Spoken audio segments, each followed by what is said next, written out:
মরুভূমির নিস্তব্ধতা ছিঁড়ে কিছুর পদধ্বনি ভেসে আসে।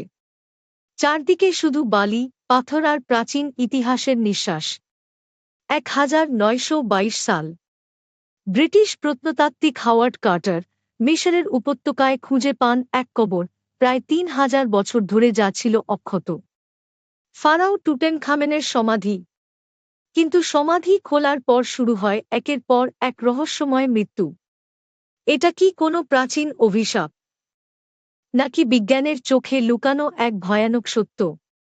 আমি আর যে টিনা আজ আপনাকে শোনাব টুটেনখামেনের কবর খোলার পর ঘটে যাওয়া অদ্ভুত আর বিভীষিকাময় ঘটনাগুলো।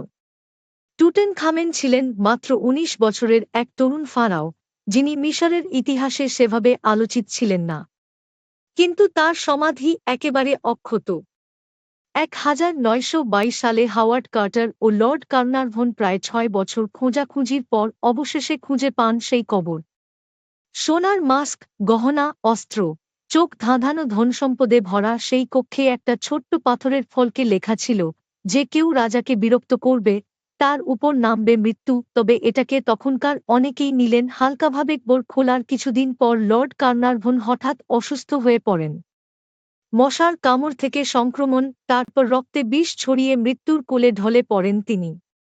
ঠিক সেই মুহূর্তে কায়রো শহরের সমস্ত আলো নিভে যায়। কার্নারভনের প্রিয় কুকুর ইংল্যান্ডে বসে হঠাৎ চিৎকার করে মারা যায়। এরপর একে একে মারা যেতে থাকেন খনন দলের আরও সদস্য। কেউ অজানা জ্বরে, কেউ স্ট্রোক করে, কেউ আবার অস্বাভাবিক দুর্ঘটনায়। মিডিয়া এই রহস্যকে নাম দিল দ্য মামিজ কার্স, মুমির অভিশাপ। জীবদ্দশায় যারা টুটেনখামেনের সমাধিতে প্রবেশ করেছিলেন, তাদের মধ্যে অন্তত 11 জন ব্যক্তি 10 বছরের মধ্যেই রহস্যজনকভাবে মারা যান।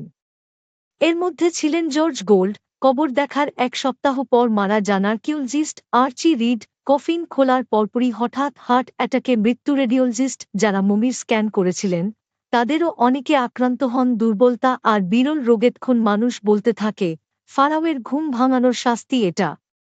বিজ্ঞানীরা অবশ্য অভিশাপে বিশ্বাস করেন না।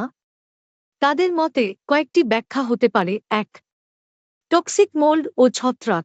হাজার বছর ধরে বন্ধ থাকা কক্ষে জন্ম নেওয়া ফাঙ্গাস, অ্যাসপারজিলাস ফ্লাভাস, যার স্পোর শ্বাস প্রশ্বাসের মাধ্যমে শরীরে প্রবেশ করে মারাত্মক সংক্রমণ ঘটাতে পারে। 2. আর্সেনিক ও কার্বন মনোক্সাইড, সমাধির বাতাসে থাকা বিষাক্ত গ্যাস। 3.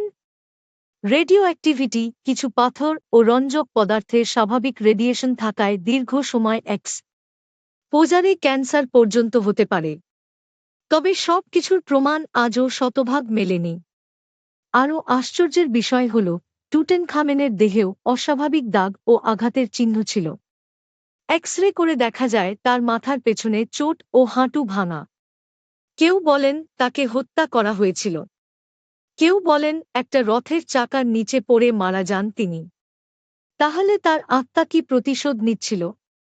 এমনও ধারণা ছিল যে প্রাচীন মিশরীয় যাজকেরা দেহ সংরক্ষণের সময় দেহে বিষাক্ত পদার্থ প্রয়োগ করত, যাতে কেউ কবর খুঁড়তে না আসে। বিশ্বজুড়ে মানুষ ভয়ে কেঁপে ওঠে মমিদের নাম শুনলে। হলিউড সিনেমাগুলো এই কার্স বা অভিশাপের ধারণাকে আরও জমিয়ে তোলে।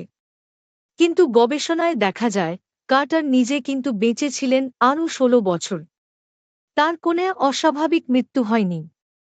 তাহলে কি সব মৃত্যুই কাকতালীয়, নাকি সত্যিই কারও চোখের অদৃশ্য রাগে একের পর এক প্রাণ ঝরে পড়েছিল? হাজার বছর পরেও টুটেনখামেন চুপ করে শুয়ে আছেন কাঁচের কফিনে। তার চোয়ালে আজও সেই রহস্যময় হাসি লেগে আছে। আপনি কি ভাবেন, স্যার? এটা কি প্রাচীন অভিশাপ, নাকি বিজ্ঞানের ব্যাখ্যা দিয়ে সব ভুলিয়ে দেওয়া যায়?